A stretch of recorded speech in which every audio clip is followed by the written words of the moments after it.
Numri i besimtarëve të cilët predikojnë dhe janë pjesë e besimit mysliman në Vlorë vitet e fundit ka pësuar një rritje të ndjeshme.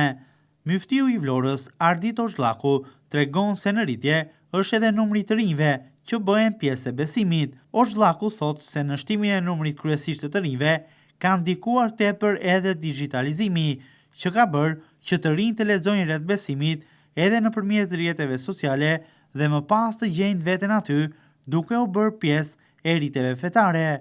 Sipas muftiut të Vlorës, në xhamit e qytetit vinë për të kryer rritjet fetare apo për t'i ndjekur ato nga afër edhe studentë të Universitetit të Vlorës, por jo vetëm.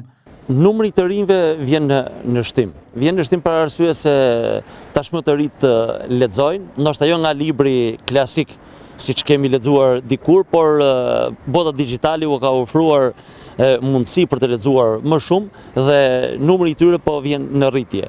Edhe pse ndoshta nuk duket në syrin e parë në Vlorë, por po vjen në rritje. Ne kemi shumë studentë të universitetit që frekuentojnë xhamin rregullisht, jo vetëm ditën e premte, por edhe ditët e tjera, pra gjatë 5 vakteve.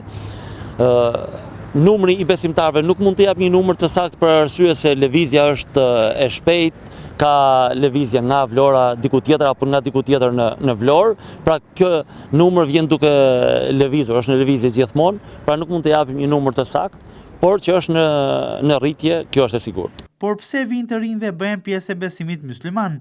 Muftiu i Vlorës, Ardit Ozhllaku, sqaron se tek besimi qytetarët gjejnë qetësinë shpirtërore, ndërsa tek Zoti, krijuesi i gjithësisë, ata mbushin boshllëkun brenda tyre, duke gjetur çfarë i mungon.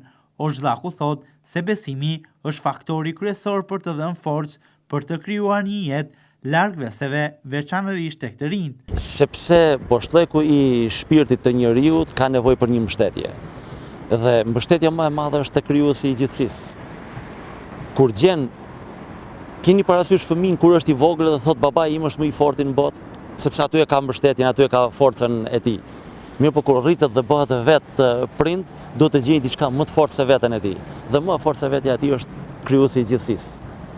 Pra mush boshllëkun që ka patur gjatë gjithë jetës së tij. Dhe atë boshllëk e mush vetëm besimin e Zot, nuk e mush as pasuria, as fama, as forca dhe as gjë tjetër. Pjesë e rritjeve fetare nuk janë vetëm qytetarët e Vlorës, por edhe shumë të tjerë të cilët vinë si pushues nga qytete të ndryshme.